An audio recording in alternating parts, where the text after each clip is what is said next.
Այն ամեն ինչին նայում մենք կարող է դառնալ հեքիաթ, ժամանակին ասել է Հանս Քրիստիան Անդերսենը, իսկ թե ինչն է մեր օրերում դառնում հեքիաթ, այս մասին կզրուցենք հեքիաթագիր, մանկագիր Արմեն Գրիգորյանի հետ։ Բարև ձեզ։ Բարև ձեզ։ Ինչպես են ստեղծվում ձեր հեքիաթները։ Իմ հեքիաթները ստեղծվում են երաժշտության լսելով, լռության մեջ եւ իհարկե շատ գրքեր կարդալուց հետո գալիս են հետաքրքիր մտքեր, նաև երեխաների հետ շփվելուց հետո գալիս են շատ հեքիաթային մտքեր ու ստեղծվում են նոր գաղափարներ ու գրում եմ իմ պատմություններն ու հեքիաթները։ Ինչի մասին է եղել առաջին հեքիաթը եւ արդյոք այն տպագրվել է։ Այո, իմ հեքիաթը «Կանե եւ կախարդական բանալու գաղտնիքը» տպագրվել է 2015 թվականին։ Այն ժամանակ ես գրում էի սցենարներ, փորձում էի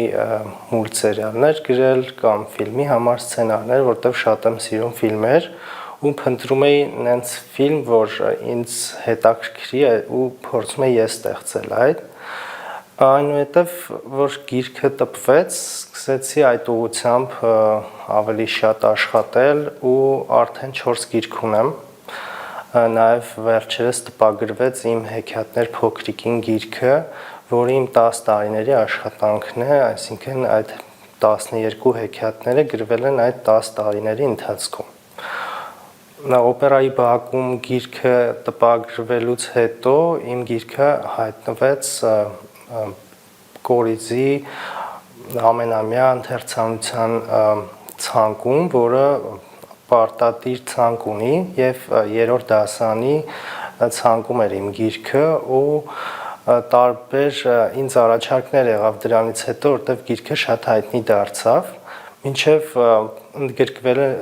հետաքրքրություն էր առաջացրել, որտեվ հենց հայ երեխաների մասին է, նրանց կյանքի, նրանց դպրոցական խնդիրների եւ նաեւ երեխաները տեղափոխվում են աստրալային աստրալ sense հեքիաթային աշխարհ, որը նաեւ իհարկե հետաքրքրում է նրանց, որ Երևանի այլ իրականությունն է, այստեղ խոսում են արձանները մեր հայ մեծերի խորհուրդներ են տալիս, այնտեղ հատվածներ կա իրենց կյանքից գաղտնիքներ ու ինձ համար իհարկե դժվար էր այլ իրականության մասին գրելը մի քիչ հեշտ է, իսկ երբ անցնում ես այն իրականությունը, որը մեր առնչվում է ու կարող են հարցեր առաջանալ, ինչ որ քննադատություններ, մի քիչ դժվար էր, բայց հաղթարեցի եւ հիմա շարունակում եմ այդ ուղղությամբ փորձում եմ երկրորդ մարսը գրել, հուսով եմ մի տարուց արդեն մի տարի հետո կտպագրվի երկրորդ մասը։ Ինչ որ ուսումնասիրություններ կատարում եք կամ զրուցում եք երեխաների հետ հասկանալու, թե ինչպես կընկալվի դա։ Երեխաների հետ շփումները միշտ գիրքը տպագրվելուց կամ շնորհանդեսներից հետո է լինում, երբեմն հրավիրում են ինձ դպրոցներ, մանկապարտեզներ երեխաների հետ հանդիպումների ու այդ շփումները շատ հեքիաթային ու հետաքրքիր են անցնում, շատ հետաքրքիր հարցեր են տալիս երեխաները, երբեմն բարդ հարցեր, որոնց պատասխանները ես էլ չունեմ ու այդ հարցերից էլ երբեմն առաջանում են մտքեր ու գալիս են հետաքրքիր գաղափարներ, որ կարող ես գրել։ Իսկ իմ մտքերը եւ այն, որ հետաքրքրում է բոլորին, թե ինչպես է ստացվում գրելու process-ը, գրելուց են գալիս մտքերը, այսինքն ես չեմ նստում մտածում, թե ինչ գրեմ, այլ գաղափարը ինչ որ կա, օրինակ խոսող արձաններ, ու երբ որ սկսում եմ գրել, այդ սկսում եմ sense կպնել տարբեր հատվածներ իրար ու գրում եմ վերջում ինչ-որ հետաքրքիր բան է ստացվում։ Խոսող արձաններից խոսեցիք, դուք ընտրել եք հայտնի դեմքերին, ովքեր խոսում են կա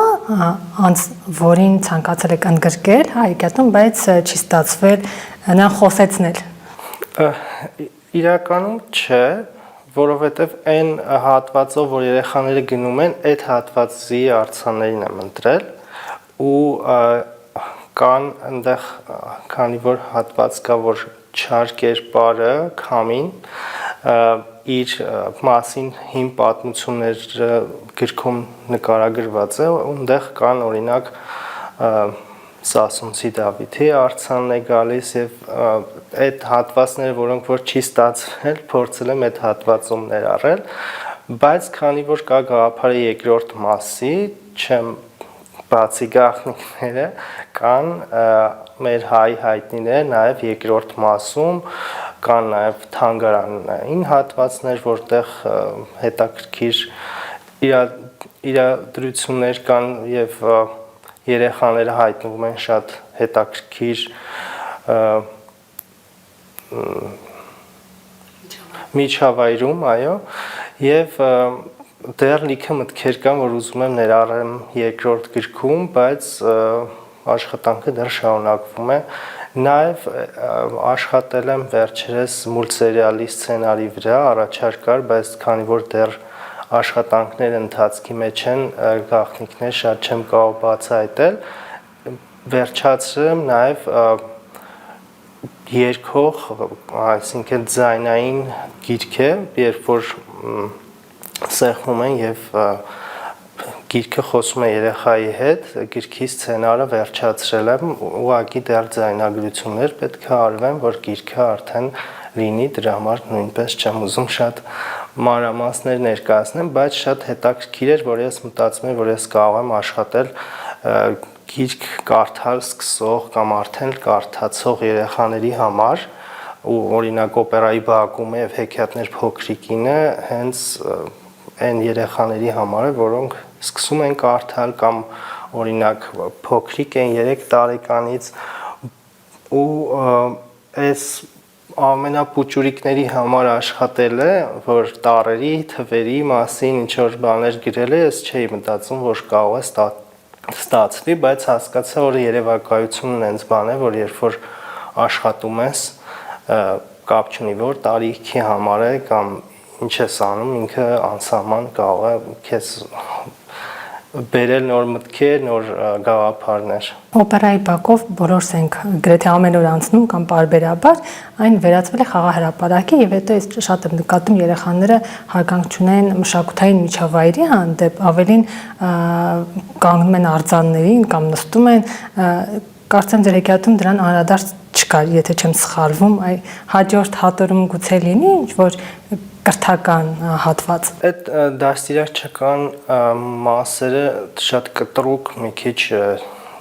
ցենց բաները այդքան լավ չեն աշխատում երեխաների հետ, այլ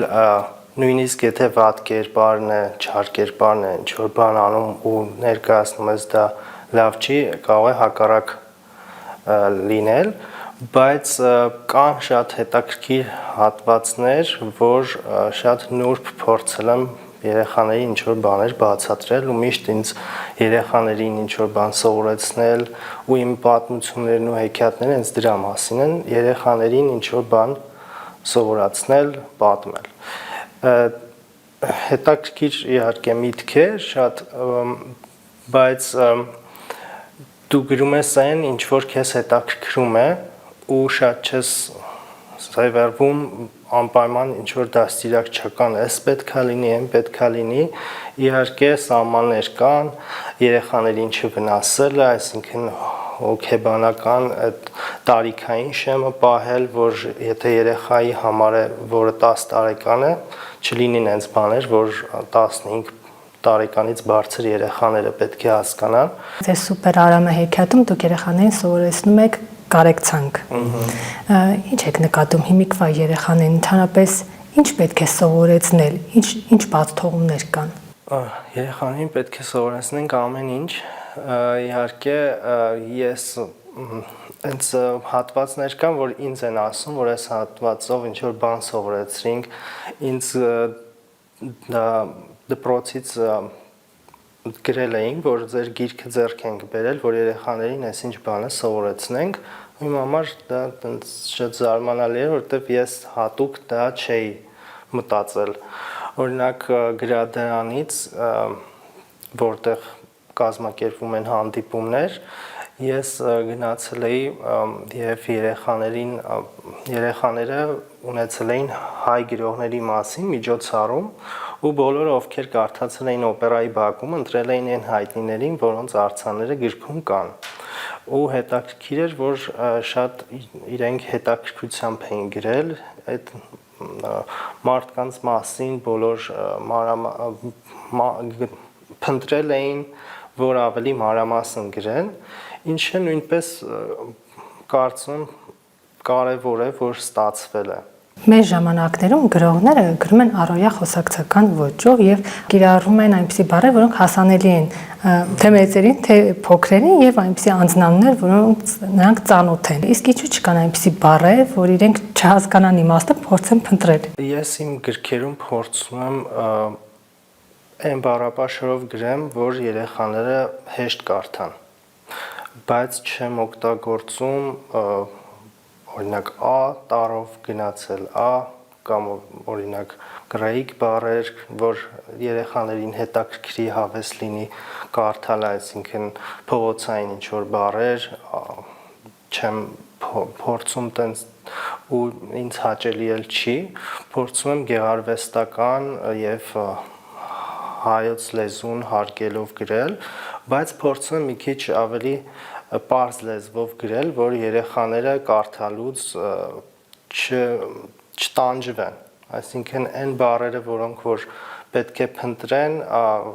դպրոցական գրքերում հաստատ կլինի, իսկ իմ գրքերում փորձում եմ այն, որ ես ինձ նայում եմ օրինակ 3-րդ դասամ, 4-րդ դասամ, որ ես կարդայի, ինձ հաճելի կլներ, որ սենց գրված լիներ, որ ես պատմությունը սկզբից մինչև վերջ կարդայի ու ինձ մտքերը, գաղափարները ավելի հեշտ տրվեր նկարազարդումներով, մեծ տառերով։ Չեք նկատել, որ երեխաները ներկայիս չունեն բառապաշար եւ անգամ պատկերացում, ուզում եք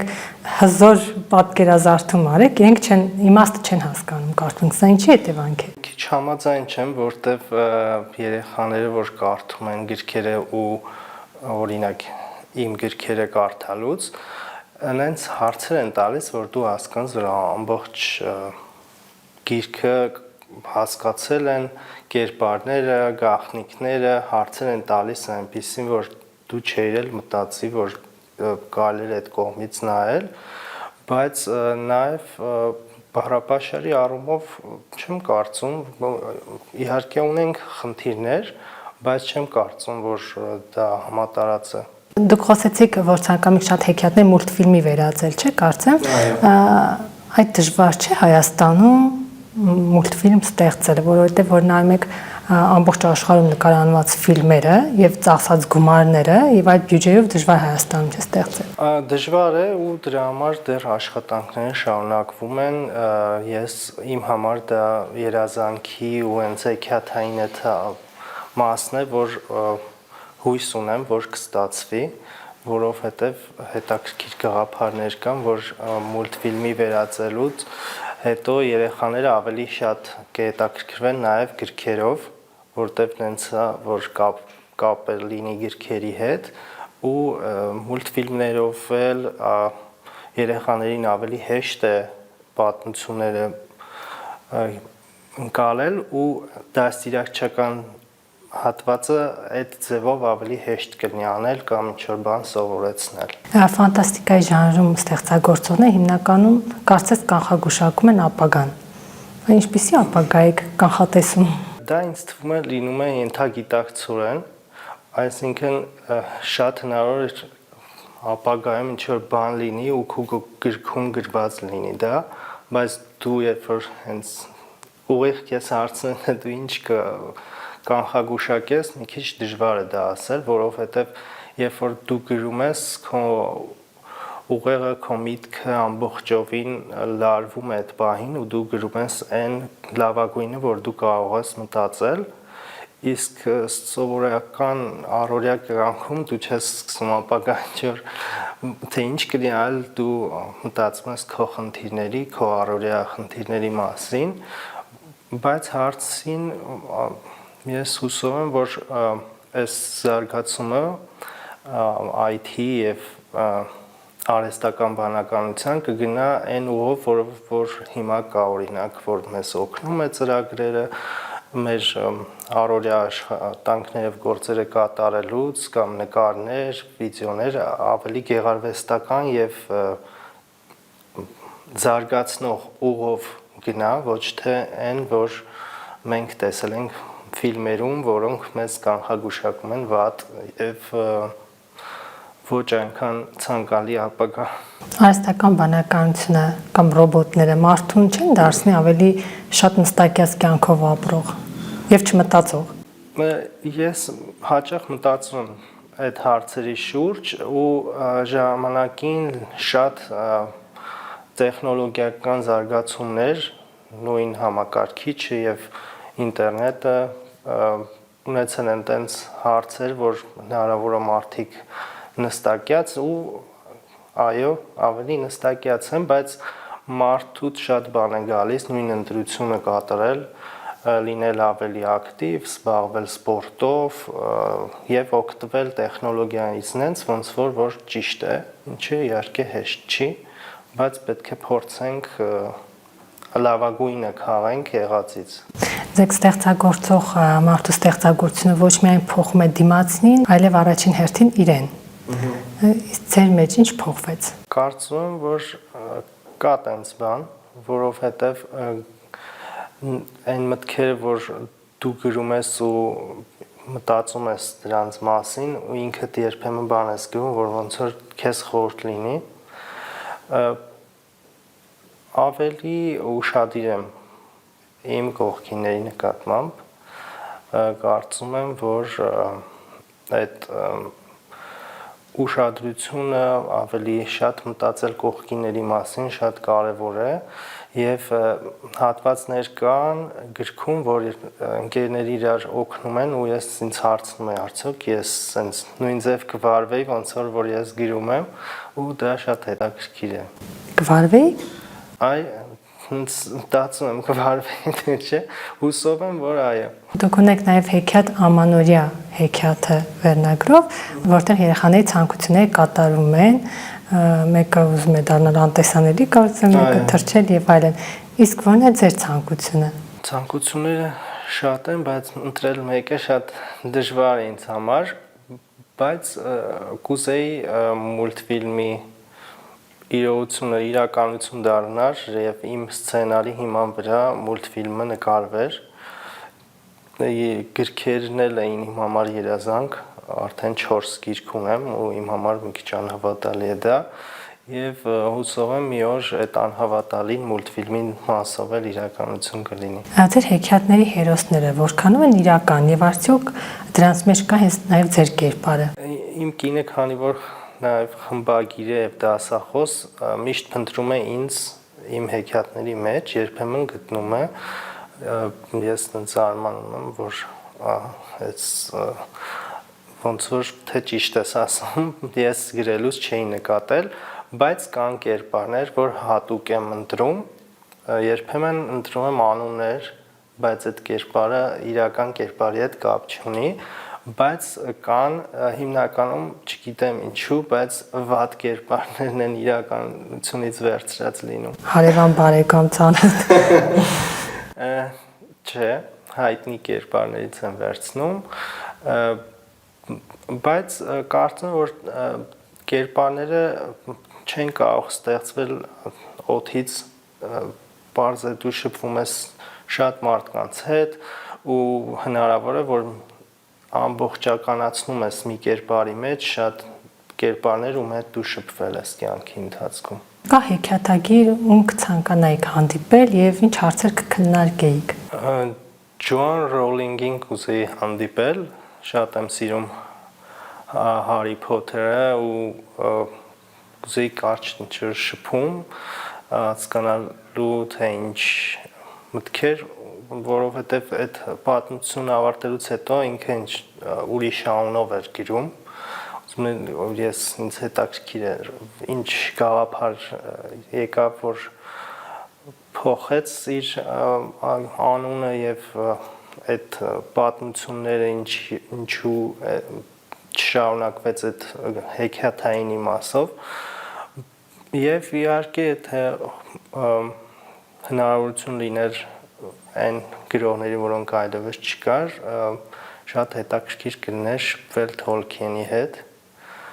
ֆենթեզի հայրը, այսպես ասած, շատ իր բոլոր գրքերը կարդացել եմ